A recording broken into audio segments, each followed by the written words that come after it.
अस्सलाम वालेकुम। Risk assessment basically किसी भी एक्टिविटी के हैज़र्ड्स का अंदाज़ा लगाने का तरीक़ाकार है। यानी कि अगर आप लोगों ने कोई भी एक्टिविटी स्टार्ट करनी है, तो इस एक्टिविटी को स्टार्ट करने से लेकर ख़त्म करने तक इसके अंदर जितने भी हैज़र्ड्स होंगे, उनकी असेसमेंट करने को रिस्क असेसमेंट कहते हैं। इसके अलावा रिस्क असेसमेंट अपडेट कब की जाती है? वैसे तो रिस्क असेसमेंट साल में एक बार अपडेट की जाती है। इसके अलावा अगर आपके एरिया में कोई भी न्यू चेंजिंग आई है या कोई चीज़ न्यू इंस्टॉल की गई है, तो तब आर अपडेट की जाएगी, या कोई चीज़ डिसमेंटल की गई है तो तब भी आर अपडेट की जाएगी। रिस्क असेसमेंट के बेसिक 6 स्टेप हैं।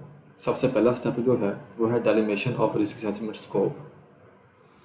इसमें ये डेट का पोर्शन है, इसके अंदर डेट लिखी जाएगी और उसके बाद ये रीज़न पर्पज़ या अपडेट, इसके अंदर यानी कि वजह क्या अपडेट करने की, ये चेंज इन वर्क प्लेस, अगर आपके एरिया में कोई चेंज इन वर्क प्लेस होगा तो ये सेलेक्ट करेंगे।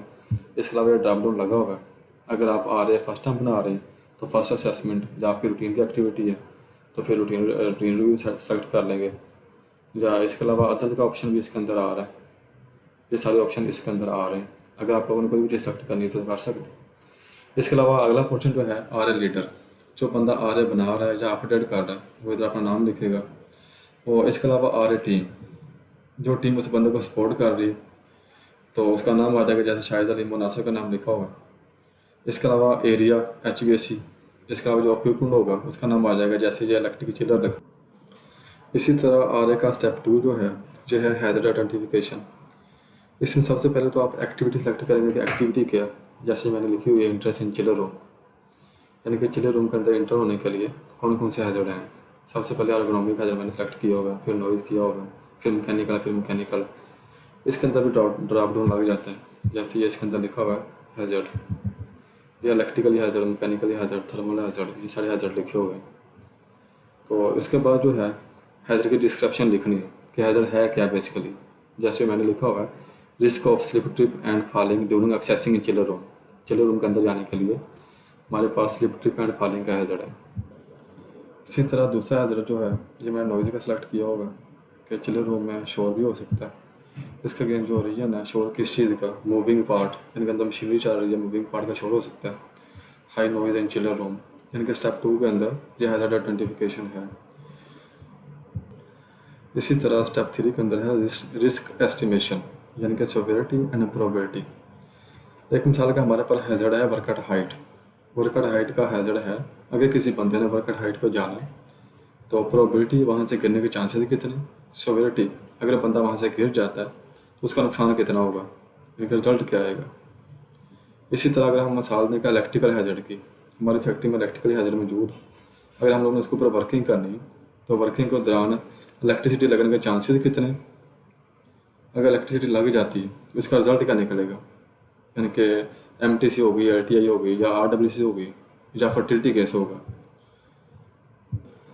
इसमें भी ड्रॉप डाउन लगे हुए हैं, ये सेलेक्ट हो जाती है सेवेरिटी एंड प्रोबेबिलिटी दोनों की, यानी कि अगर रिजल्टिंग की मैं सेलेक्ट करूँ, इसको मैंने ये देखें माइनर, मीडियम, सीरियस, मेजर, अगर मैं सीरियस सेलेक्ट करता हूँ ये हाई में आ जाता है, और इसी तरह अगर मैं मेजर सेलेक्ट करता हूँ ये क्रिटिकल में चला जाएगा, क्रिटिकल में आ गया।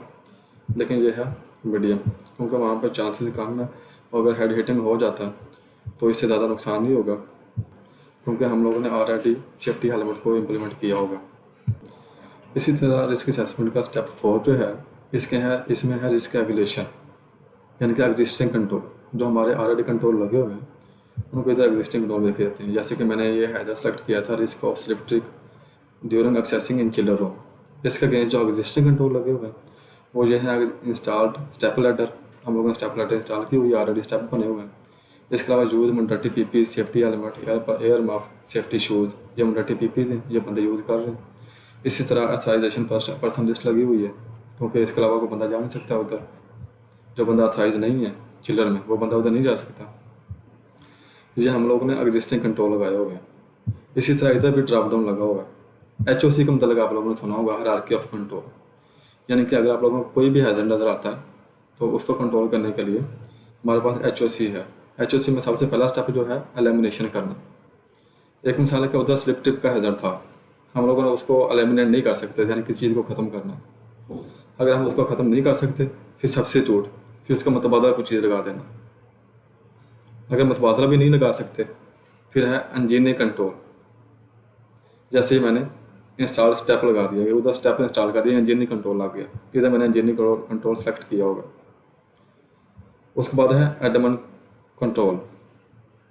अगर एडमन कंट्रोल को नहीं लगा सकते तो फिर लास्ट में है पीपी, फिर पीपी का इस्तेमाल करेंगे, चेक करें। अगर मैंने पीपी सेलेक्ट किया या मॉडरेट पे आ गया। इसी तरह अगर मैं इंजीनियर कंट्रोल सेलेक्ट करता हूँ तो ये लो पे आ जाता है। इसी तरह ही कंट्रोल के ज़रिए हैज़र्ड्स की वैल्यू को लो किया जाता है। HOC मैं एक बार फिर रिपीट कर रहा हूँ। HOC हायरार्की ऑफ कंट्रोल, यानी कि कंट्रोल की दर्जाबंदी। अगर आप लोगों को कोई हैज़र्ड नज़र आता है, सबसे पहले उसको एलिमिनेट करेंगे, यानी कि ख़त्म करने की कोशिश करेंगे। अगर हम उसको ख़त्म नहीं कर सकते, फिर दूसरे नंबर पर सब्स्टिट्यूट करेंगे, यानी कि उस हैज़र्ड के अगेंस्ट मुतबादला कोई चीज़ लगा देंगे। अगर मुतबादला भी नहीं लगा सकते, फिर तीसरे नंबर पर आता है इंजीनियर कंट्रोल, यानी कि कोई सेफ्टी गार्ड या कोई हार्ड बैरिकेशन, ऐसी चीज़ें लगा देंगे। अगर हम सेफ्टी गार्ड भी नहीं लगा सकते तो चौथे नंबर पे आता है एडमन कंट्रोल। एडमन कंट्रोल में जो कि OPL बना के लगा देना, या SOP बना देना, या किसी बंदे की ट्रेनिंग कर देना, ये एडमन कंट्रोल में आता है। और चौथे नंबर पे आ रहा, पाँचवें पे पीपीस। अगर हम इन कंट्रोल में से कोई भी कंट्रोल नहीं लगा सकते तो लास्ट पे पीपीस का इस्तेमाल करेंगे। इसी तरह स्टेप 5 के अंदर वो कह रहे हैं कि इस चीज़ को कंट्रोल करें इंजीनियर कंट्रोल या एडमन कंट्रोल के ज़रिए, यानी कि चेक करें कि जो आप लोगों ने कंट्रोल लगाया है वो एक्सेप्टेबल है या नहीं। ये सामने अगर लो मॉडरेट हो गया तो फिर वो एक्सेप्टेबल है, अगर हाई पे है तो फिर वो एक्सेप्टेबल नहीं है, या फिर क्रिटिकल पे है तो फिर भी वो एक्सेप्टेबल नहीं है। कंट्रोल लगाने के बाद ये चीज़ ऑटो सेलेक्ट हो रही होती है, यानी कि फार्मूला लगा हुआ है इसमें। इसके बाद स्टेप 6 है, इसके अंदर है रिस्क रिडक्शन, यानी कि जो हमारे एग्जिस्टिंग कंट्रोल लगे हुए हैं या ऑलरेडी लगे हुए हैं, इसके अलावा अगर हम लोग मजीद को कंट्रोल करना चाहते हैं तो वो इधर लिखेंगे, जैसे ये नाम लिखा होगा इधर कंट्रोल मजीद लगाएंगे। उसके बाद ये सामने डेट लिखा हुआ है इसके सामने, यानी कि किस डेट तक वो हो जाएगा। जो बंदा रिस्पॉन्सिबल होगा उसका नाम लिखा हुआ, स्टेटस ओपन या क्लोज, इन सब के अंदर ड्रॉप डाउन लगा हुआ है, यानी कि ये चेक करें, ये ड्रॉप डाउन है कंप्लीट, डिले, ऑन ट्रैक। अगर कुछ चीज़ कोई हैज़र्ड ओपन है तो उसके सामने ये, अगर डिले है तो डिले लिखेंगे, तो अगर कोई ऑन ट्रैक है तो ऑन ट्रैक लिखेंगे। इसी तरह इधर भी कंट्रोल आ रहे हैं, एडमन कंट्रोल, पीपी कंट्रोल, यानी कि वो HOC इधर भी आ रहा है। इसी तरह अगर हम लोग ने मज़ीद कोई टेम्परेरी कंट्रोल लगाना है तो इसमें ये आ जाएगा टेम्परेरी कंट्रोल, जैसे कि सॉफ्ट वेरिफिकेशन हो गई, या कोई स्काफ फोल्डिंग लगानी है, या कि थोड़ी देर के लिए वर्किंग करनी है उसके बाद रिमूव कर देनी है, तो टेम्परेरी कंट्रोल इधर लिख सकते हैं। जब हम कुछ चीज़ इधर से सिलेक्ट कर रहे होते हैं, यानी कि कोई कंट्रोल लगा रहे होते हैं, जैसे कि ये लेमिनेशन में लगा दिया तो ये स्कोर इधर से कम या ज़्यादा हो रहा होता है।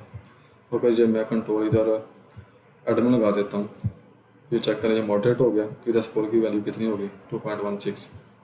तो अगर इसी तरह मैं ये इधर लो कंट्रोल लगा देता हूँ तो ये फिर मॉडरेट हो गया। अगर इधर मैं इंजीनियर कंट्रोल लगाता हूँ तो चेक करें ये फिर लो हो गया, 1.08 आ गया। इसी तरह ये कंट्रोल लगाने से इसकी वैल्यू में फ़र्क आ जाता है। ये समरी शीट है, इसमें जब बताया गया कि आर के अंदर टोटल पॉइंट्स कितने, यानी कि 96 टोटल पॉइंट्स हैं, और इसमें हाई के कितने, 31 हाई के, मॉडरेट के 63 मॉडरेट के, लो के 2 हैं, यानी कि जो ओपन है, जो रन आउट है, सारे लिखे हुए हैं इसके अंदर। इसी तरह क्रिटिकल का कोई नहीं है, या इसके अलावा हाईली क्रिटिकल का भी कोई पॉइंट नहीं है। ये सारी समरी शीट और उसका ग्राफ बनाया होगा, यानी कि आपके एरिया में जितने भी हैज़र्ड क्रिटिकल हैं, हाई में या लो में, उसके मतलब बताया गया। ये आप लोगों ने खुद सेलेक्ट करना होता है उधर से, तो इसी तरह फार्मूला लगा हुआ इधर ऑटो सेलेक्ट हो रहा होता है। इसी तरह ये हैज़र्ड की एक शीट है, जैसे मैकेनिकल हैज़र्ड सबसे पहले लिखा होगा, इसमें एक्सेलेरेशन और डी एक्सेलेरेशन ओरिजिन है, तो यानी कि इधर इस एरिया में कोई ना कोई चीज़ रन आउट हो रही है, बंदे को पता चल जाना चाहिए। जैसे एंगुलर पार्ट है, इसमें कुछ चीज़ क्रशिंग होने का खतरा। इसी तरह ही upload of moving element, cutting और सेविंग, यानी कि इधर कुछ चीज़ कटिंग हो सकती है, या हो रही होगी मे बी, ये हैज़र्ड के मतलब बताया गया। इसी तरह यह इलेक्ट्रिकल हैज़र्ड के मतलब बताया गया, ये आर्क यानी कि आग या बर्न्स, या लाइव पार्ट, या शॉर्ट सर्किट, ओवरलोड, यानी कि सारे इलेक्ट्रिकल के हैज़र्ड बताए गए। इसी तरह बाकी भी सारे हैज़र्ड बताए गए।